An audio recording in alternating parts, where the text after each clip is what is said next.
Dear students, welcome back to the YouTube channel of Harabli Senior Secondary School Kathumar. जैसा कि पता है कि जो अपना टॉपिक था 10th क्लास का वो प्रेजेंट कंटिन्यूअस टेंस चल रहा था। टेंस चल रहे थे, टेंस के अंतर्गत अपने प्रेजेंट इंडेफिनिट कंप्लीट करा चुके थे और वो चल रहा था प्रेजेंट कंटिन्यूअस। और प्रेजेंट कंटिन्यूअस की अपन बेसिक जो जानकारी थी वो आपको कंप्लीट करा चुके थे। अब जो है वो प्रेजेंट कंटिन्यूअस के बारे में अपन आगे बात करने वाले थे कि क्वेश्चन कैसे आएगा और उसका जवाब अपन को कैसे देना है, उस पर अपन बात कर रहे थे। तो देखेंगे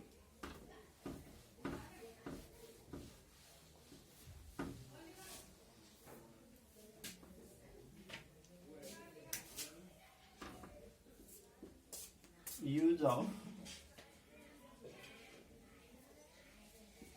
present continuous। प्रेजेंट कंटिन्यूअस का यूज कैसे कैसे होता है वो देखेंगे।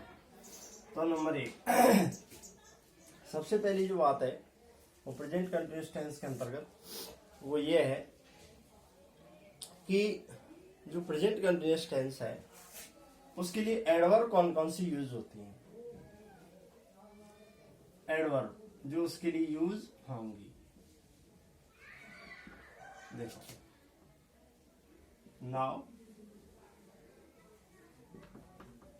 At this time,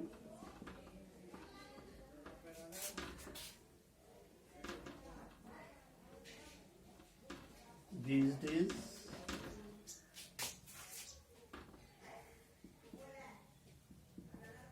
at this moment,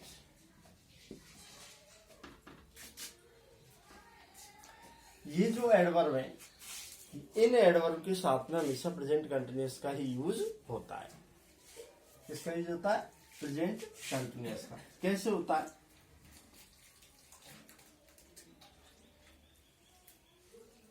ही खाली जगह गो टू मार्केट नाउ, ऐसे यूज है। ही खाली जगह गो टू मार्केट नाउ। अब अपन देखेंगे कि नाउ से हमें पता लग गया कि इसमें कौन से टेंस का यूज होगा, प्रेजेंट कंटिन्यूअस का। तो नाउ से अपन को प्रेजेंट कंटिन्यूअस का टेंस का यूज होगा, तो अपन को पता ही पहले नाउ से पता लग गया क्या टेंस पता लग गया कि इसमें कौन से टेंस का यूज होगा, प्रेजेंट कंटिन्यूअस का। अब जब ये पता लग गया प्रेजेंट कंटिन्यूअस का तो बाकी कैसा है, ये साधारण। अब साधारण कैसे, क्योंकि कहीं इसमें नॉट नहीं आ रहा है ना ही इसमें प्रश्नवाचक चिन्ह है, तो सीधा सीधा कैसे बच गया, साधारण। अब अपन को बताइए प्रेजेंट कंटिन्यूअस की साधारण वाक्य में सब्जेक्ट के बाद में क्या आती है, हेल्पिंग वर्ब। हेल्पिंग वर्ब इसकी कौन कौन सी, इज, एम, आर। अब करता ही है इसलिए क्या आ जाएगी, इज। फिर हमारा नियम कहता है मेन और फर्स्ट फॉर्म में क्या लगा दो, आईएनजी। तो he is going to market now. अब अगर ये वाक्य कैसे होता, जैसे मान लीजिए ऐसे होता, ही खाली जगह नॉट गो, या तो ऐसे लगा देता या ऐसे कर देता।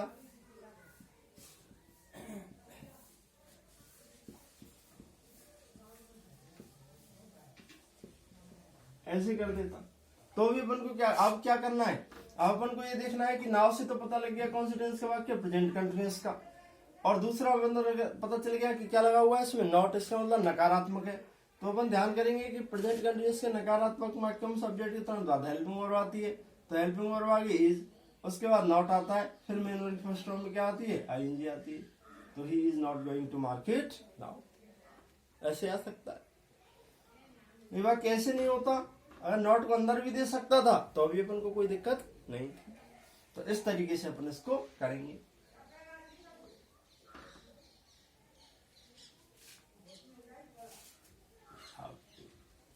दूसरा, इसका दूसरा नियम है,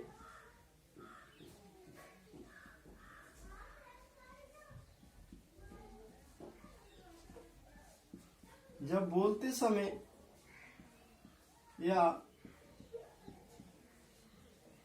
लिखते समय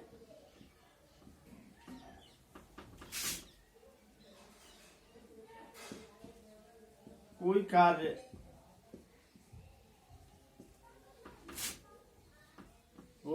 है तो प्रेजेंट कंटिन्यूअस का यूज होगा। जैसे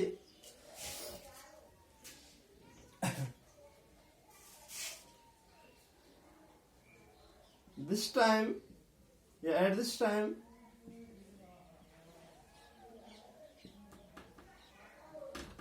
ही खाली जगह, या लिखो सी खाली जगह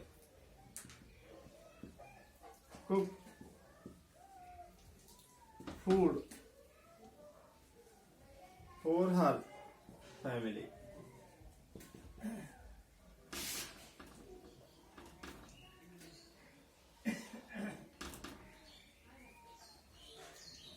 या लिख दो एट दिस टाइम कर दो भले इसको, एट दिस टाइम। आप देखेंगे अब ये जो वाक्य, इस वाक्य में अपन देखेंगे एट दिस टाइम से तो अपन को पता लग गया प्रेजेंट कंटिन्यूअस का है। और कैसा वाक्य है? साधारण।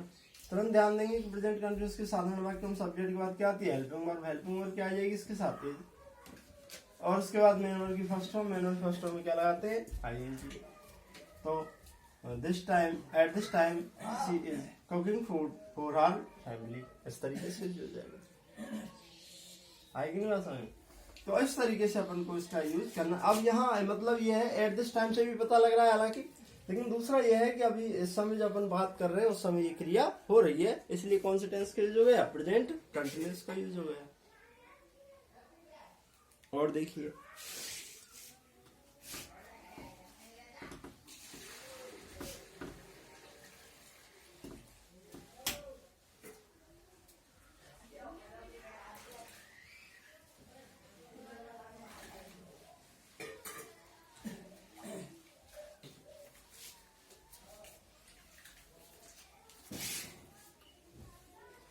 तीसरा यूज देखेंगे।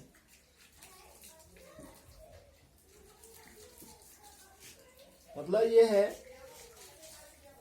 जब कोई क्रिया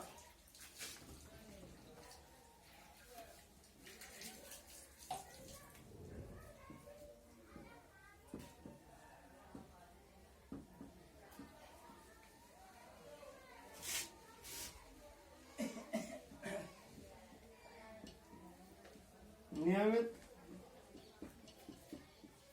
होता है तो प्रेजेंट इंडेफिनिट, लेकिन उस नियम से हटकर अलग हो रहा है तो प्रेजेंट कंटिन्यूअस का यूज होगा। कैसे होगा देखिए, जैसे कि अपन कहें कोई व्यक्ति है, कंपटीशन की किताबें बेचता है, कोई किताब बेचने वाला, तो कैसे कहेंगे? ही sells competitive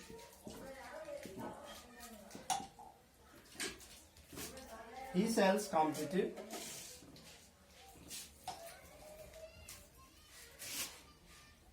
books। वो कंपटीशन की किताबें बेचता है, बट लेकिन now he is selling academic books. अब वो कैसी किताब बेच रहा है? एकेडमिक बुक बेच रहा है, यानी स्कूल संबंधी जो किताबें हैं उनको बेच रहा है। तो ये उसका डेली रूटीन था, रोजाना का काम था। लेकिन अब क्या किया उसने? अब वो इस लीक से हट करके ये काम कर रहा है, इसलिए किस कौन से टेंस का यूज हो गया? प्रेजेंट जो है वो कंटिन्यूअस का। इसके अंदर प्रेजेंट इंडेफिनिट का हुआ और इसके अंतर्गत किसका हो गया? प्रेजेंट कंटिन्यूअस टेंस का यूज हो गया। इस तरीके से हो जाएगा। उसके बाद देखेंगे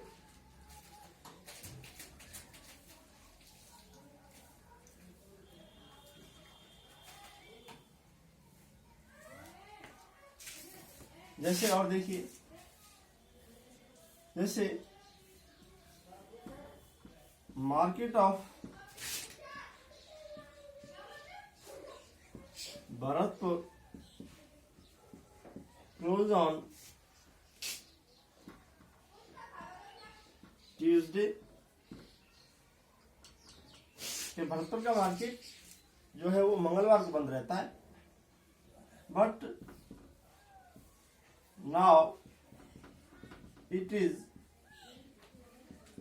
क्लोजिंग ऑन फ्राइडे। आप किस कब हो रहा है, ये गुरुवार को बंद हो रहा है। तो इस तरीके की कंडीशन में भी अपन कौन से टेंस का यूज करेंगे, प्रेजेंट कंटिन्यूअस टेंस का यूज करेंगे। इस तरीके से हो जाएगा। अब अपन को देखना है कि कुछ वर्ब ऐसी हैं जिन्हें अपन स्टेटिव वर्ब भी कहते हैं, जिनका यूज किसी भी कंटिन्यूअस टेंस में नहीं होता है। अपने मूल अर्थ में ध्यान देंगे। देखो जैसे सी है,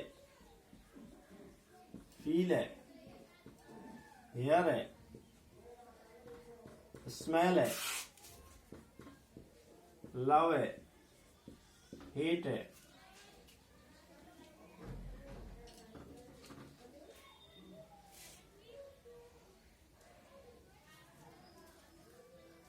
नो है,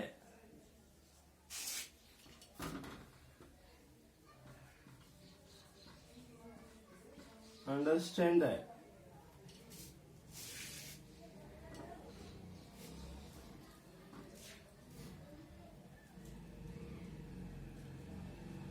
इत्यादि। बहुत सारी वर्ब है। तो ये जो वर्ब है कुछ स्टेटिव वर्ब कहलाती हैं। इन वर्ब का यूज अपने मूल अर्थ में किसी भी कंटिन्यूअस टेंस में इनका यूज नहीं किया जाता है। इनको अपन स्टेटिव वर्ब बोलते हैं, अर्थात वे वर्ब जिनका प्रयोग किसी भी कंटिन्यूअस टेंस में नहीं किया जाता है। तो इन टेंस का यूज अपन को क्या है,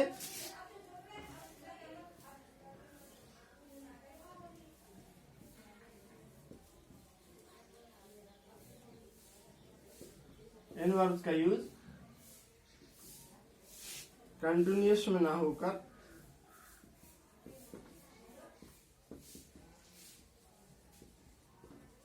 इंडेफिनिट या अन्य में किया जाता है। जैसे उदाहरण के लिए देखेंगे,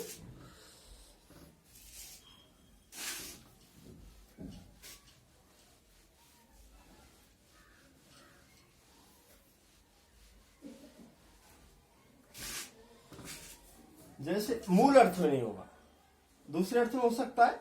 जैसे बात आई, अगर मैं कहूं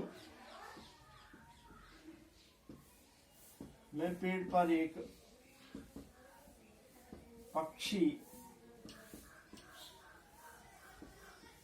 देख रहा हूं, ऐसे कर रहा हूं, तो ये वाक्य जो बनेगा, हालांकि ऐसे बनना चाहिए था, I am seeing a bird in the tree, कि मैं पेड़ पर क्या देख रहा हूं, एक पक्षी। लेकिन ये वाक्य कैसा होगा, गलत होगा।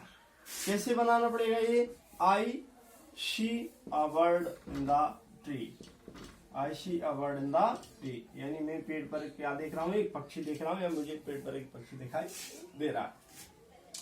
तो इस तरीके से इसमें कौन सा टेंस यूज होगा, प्रेजेंट इंडेफिनिट टेंस का यूज होगा, प्रेजेंट कंटिन्यूअस टेंस का यूज नहीं होगा। क्यों नहीं होगा, क्योंकि सी स्टेटिव वर्ब है, और स्टेटिव वर्ब का यूज अपने मूल अर्थ में जो है वो किसी भी कंटिन्यूअस टेंस में नहीं होता है। इस तरीके से अब सी का मतलब होता है देखना, तो देखने के अर्थ में तो ये होगा नहीं, हाँ, लेकिन मुलाकात के अर्थ में, मिलने के अर्थ में इसका यूज कंटिन्यूअस में हो जाएगा। अपन इसको ऐसे जरूर कह सकते हैं, I am seeing the doctor this evening, मैं शाम किससे मिल रहा हूं, डॉक्टर से मिल रहा हूं या मिलने वाला हूं। इस तरीके से इसका यूज हो जाएगा। ठीक है भाई। अब इसके बाद देखेंगे अगला जो है,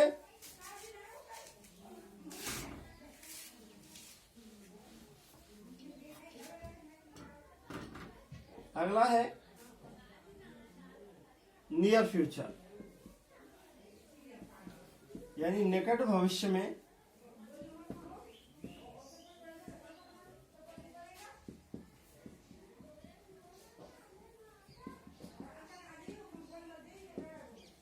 कोई काम होने वाला होता है तो प्रेजेंट कंटिन्यूअस टेंस का यूज होता है। जैसे I am going to Jaipur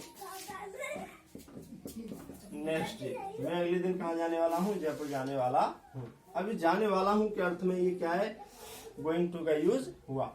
हाँ, अगर यही चीज अगर किसी पॉलिटिकल लीडर, किसी अधिकारी इत्यादि के लिए आती तो इसमें प्रेजेंट इंडेफिनिट का यूज होता, जो मैंने आपको प्रेजेंट इंडेफिनिट के अंतर्गत बताया था। जैसे पीएम गोज टू अमेरिका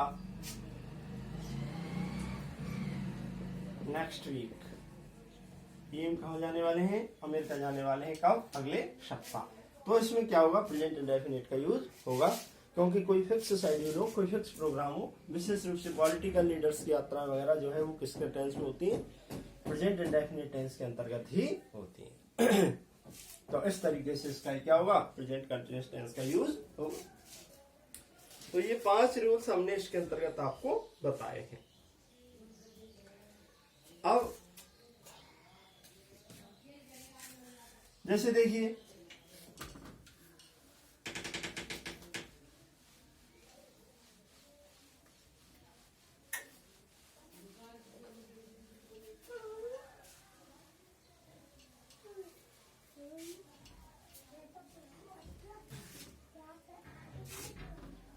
जैसे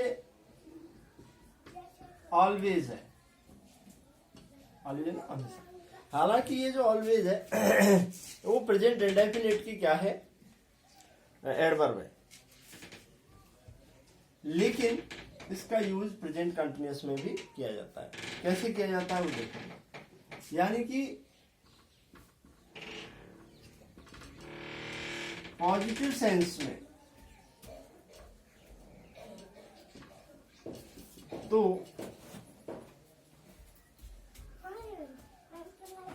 प्रेजेंट इंडेफिनिट, जबकि नेगेटिव सेंस में प्रेजेंट कंटिन्यूअस में यूज होता है। कैसे होता है देखेंगे। जैसे ही ऑलवेज हेल्प्स द पुअर, वो हमेशा गरीबों की सहायता करता है। ये तो हुआ पॉजिटिव सेंस। लेकिन अपन कहें कि ही ऑलवेज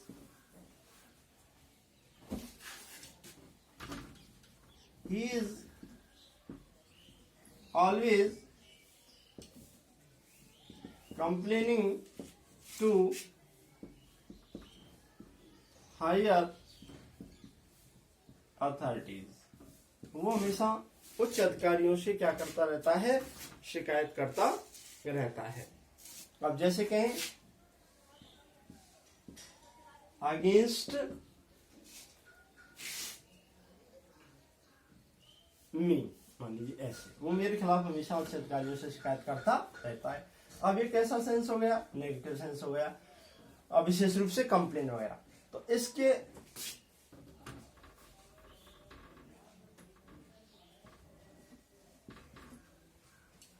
तो इस तरीके से अपन इसका जो है वो प्रेजेंट कंटिन्यूअस में ऑलवेज का यूज करते हैं। सामान्य रूप से प्रेजेंट इंडेफिनिट में होता है, लेकिन इस सेंस में जो है इसका यूज किसके अंतर्गत होगा, प्रेजेंट कंटिन्यूअस के अंतर्गत इसका यूज हो जाएगा। यानी पॉजिटिव सेंस में है तब तो होगा प्रेजेंट इंडेफिनिट में, और अगर नेगेटिव सेंस में है तो इसका यूज जो है वो किसके उसमें होगा, ऑलवेज का, प्रेजेंट कंटिन्यूअस में इसका यूज होगा।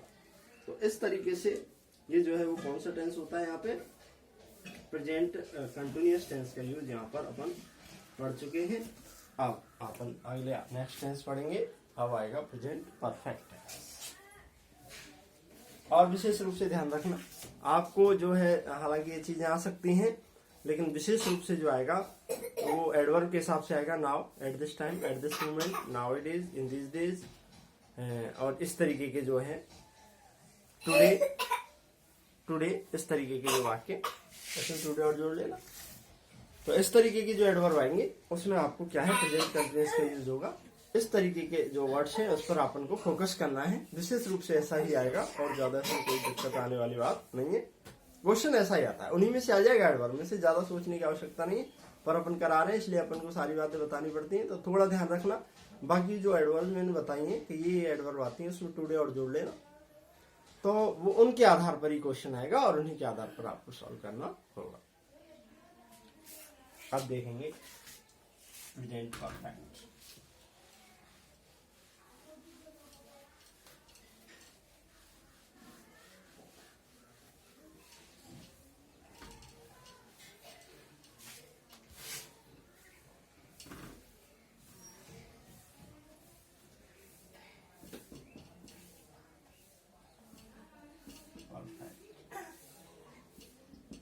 अब देखिए, वही है, सबसे पहले देखेंगे इसकी क्या पहचान।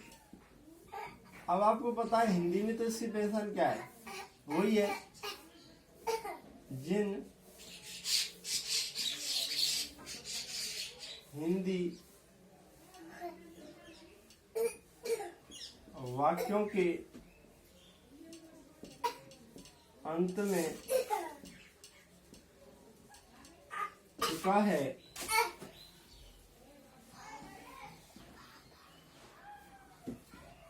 चुकी है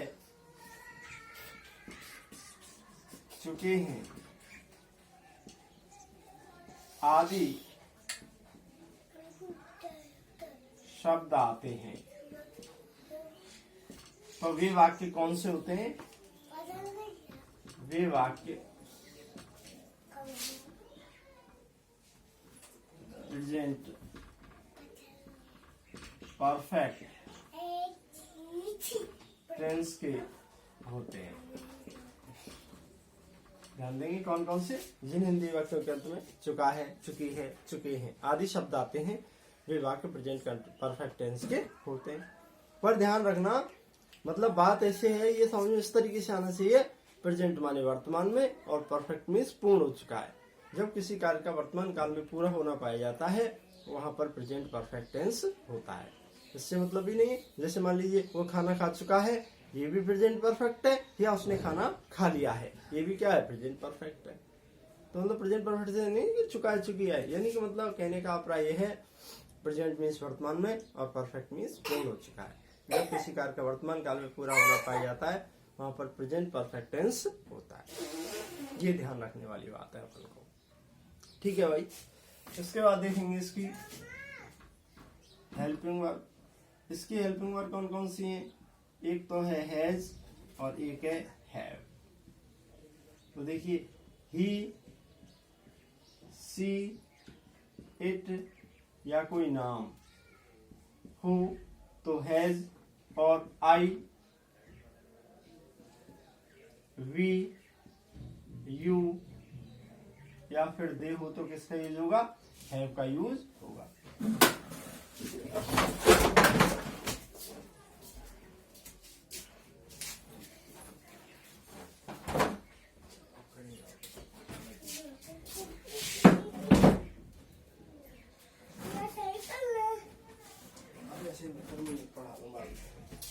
तो आई, वी, यू, दे हो तो किसका यूज होगा? हैव का यूज होगा।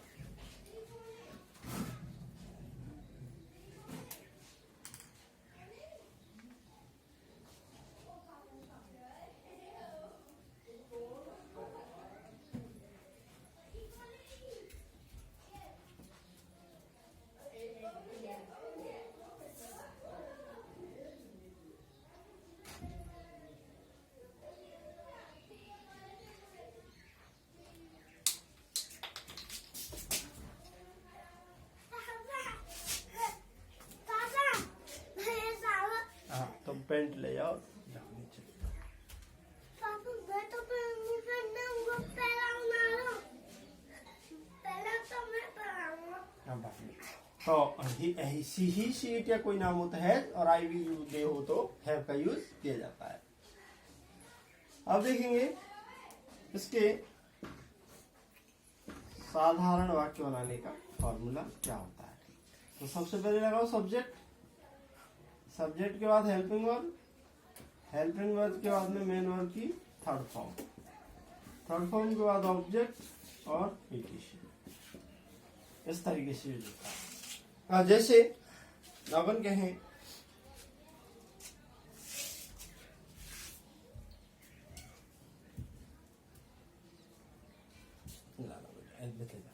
जैसे मान लीजिए अपन कहें वह है पापा खाना पापा पापा खा चुका है। आप अभी हाँ पहले मैं पढ़ा लो, बाद में पढ़ाएंगे, बाद में बात करें। बस मैं बाद में बताऊंगा। चलो अब तुम नीचे जाओ, है ना। वह खाना खा चुका है। अब ये जैसे वाक्य है, ये वाक्य है, तो सबसे पहले देखेंगे कि ये वाक्य कौन से टेंस में है।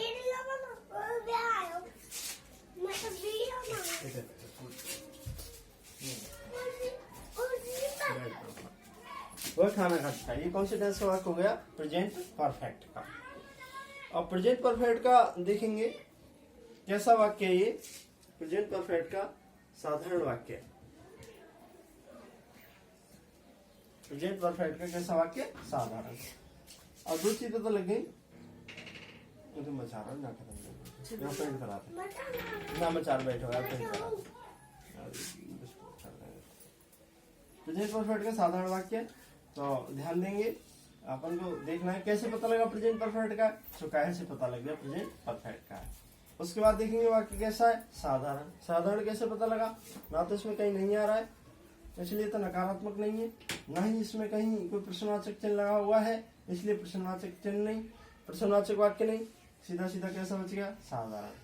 अब दो चीज पता लगी, तुरंत ध्यान करेंगे प्रेजेंट परफेक्ट के साधारण वाक्य में सबसे पहले क्या आता है, सब्जेक्ट। इसमें सब्जेक्ट क्या है, वह है, तो वह को इंग्लिश में बोलेंगे ही या सी। अगर पुरुष के लिए आ रहा है तो स्त्री के लिए आ रहा है तो शी।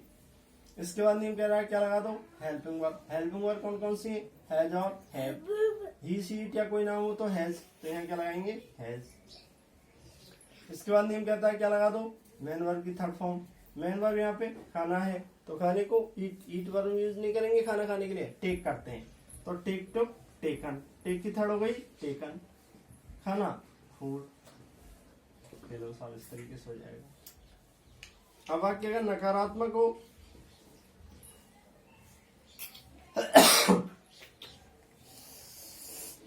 तो सबसे पहले सब्जेक्ट, सब्जेक्ट के बाद हेल्पिंग वर्ब, हेल्पिंग वर्ब के बाद नॉट, उसके बाद मेन वर्ब की थर्ड फॉर्म, ऑब्जेक्ट और ईटीसी। इस तरीके का यूज करते हैं। जैसे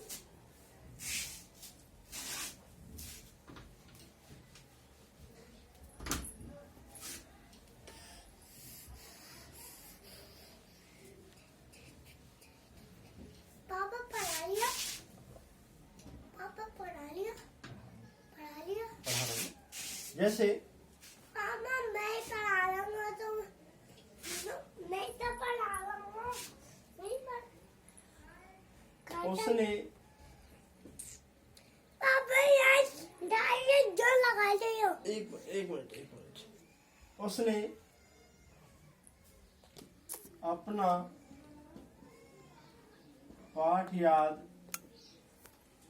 पापा यहाँ खोलो मोबाइल। पहले चुपचाप नहीं बैठो, जब मैं पढ़ा लो। उसने अपना पाठ याद नहीं किया है, ये वाक्य है।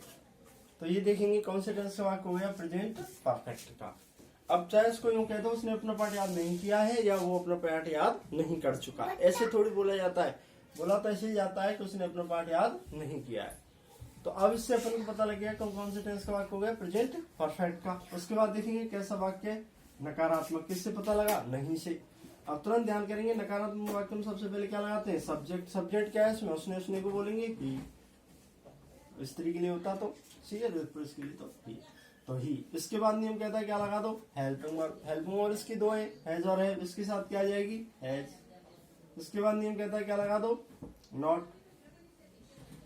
नॉट लगा दिया। इसके बाद कहता है मेन वर्ब की थर्ड फॉर्म। मेन वर्ब क्या है यहाँ पे? याद करना। याद करना, अच्छा पाठ याद करने के लिए हमेशा लर्न सब वर्ड यूज करते हैं, वर्ब यूज करते हैं, रिमेम्बर यूज नहीं करते। तो ही हैज नॉट लर्न क्या? अपना पाठ। तो हिज लेसन। इस तरीके से हो जाएगा। पापा इनमें दीवार बना दे। एक मिनट, अब मैं थोड़ी देर रुक जाओ। तो he has not learn his lesson, इस तरीके से हो जाएगा। अब आई बात पापा प्रश्नवाचक वाक्य की।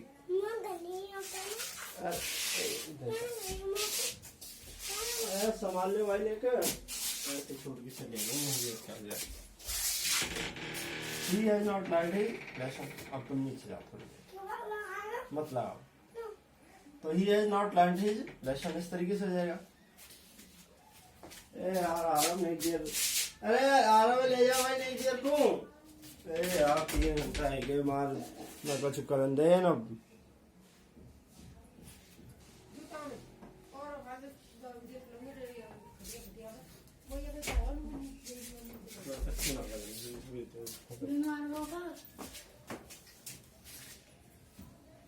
इसके बाद देखेंगे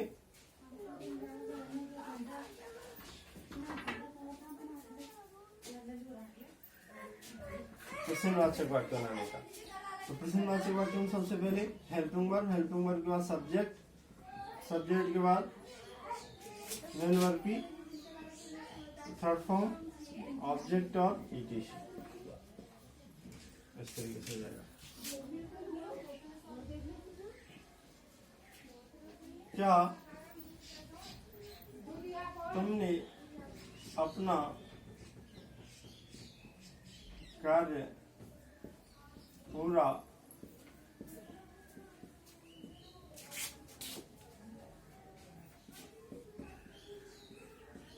कर लिया है, या क्या तुम अपना काम पूरा कर चुके हो? बात एक ही है। तो देखेंगे सबसे पहले कौन से टेंस का वाक्य हो गया? प्रेजेंट परफेक्ट का। दूसरा वाक्य देखेंगे कैसा है वाक्य? प्रश्नवाचक। कैसे पता लग गया? क्या लगा हुआ है और लास्ट में क्या लगेगा? क्वेश्चन मार्क लगेगा। तो दो चीज पता लग गई। प्रेजेंट परफेक्ट का कैसा है? प्रेजेंट परफेक्ट का ये जो वाक्य है वो प्रश्नवाचक है। तुरंत ध्यान करेंगे क्या लगाना है सबसे पहले? Helping verb. हेल्पिंग वर्ब इसकी हैज और हैव। अब यहाँ तुमने के हिसाब से क्या आएगी? हैज। इसके बाद नियम कहता है क्या लगा दो? सब्जेक्ट। सब्जेक्ट क्या है यहाँ पे? तुमने की होगी यू, हैज यू। इसके बाद नियम कहता है क्या लगा दो? मेन वर्ब की थर्ड फॉर्म। मेन वर्ब क्या है यहाँ पे? पूरा करना। पूरा करना की कंप्लीट, और कंप्लीट की थर्ड हो जाएगी कंप्लीटेड। सॉरी, हैज नहीं आएगी, यू के हिसाब से हैव आएगी। हैव यू कंप्लीटेड क्या? अपना काम। तो have you completed your work, इस तरीके से जाएगा। अब ये प्रश्नवाचक नकारात्मक होता तो सब्जेक्ट के बाद नॉट और लग जाएगा, और कोई बात नहीं। तो have you not completed your work, इस तरीके से। Have you not completed your work, इस तरीके से हो जाएगा। लास्ट में क्या लगेगा? क्वेश्चन मार्क लगेगा। इस तरीके से क्या हुआ, यहाँ पर अपना प्रेजेंट परफेक्ट टेंस पूरा होता है। पर प्रेजेंट परफेक्ट टेंस के ये टेंस की जो सामान्य जानकारी थी, जो अगर अपन को आवश्यकता पड़ी हिंदी से इंग्लिश ट्रांसलेट करने की, कि हिंदी से इंग्लिश ट्रांसलेट करें, तो इस आधार पर अपन कर सकते हैं। अब इसका यूज कैसे होगा, क्वेश्चन कैसे आएगा इंग्लिश में, अपन को इसका जवाब कैसे देना है, correct form of the verb के हिसाब से क्या क्या इसके यूज होंगे, वो अपन नेक्स्ट वीडियो के अंतर्गत बात करेंगे। इसको अपन को ध्यान से पढ़ना है। कहीं कोई दिक्कत आती है तो कमेंट करके पूछ सकते हैं। धन्यवाद।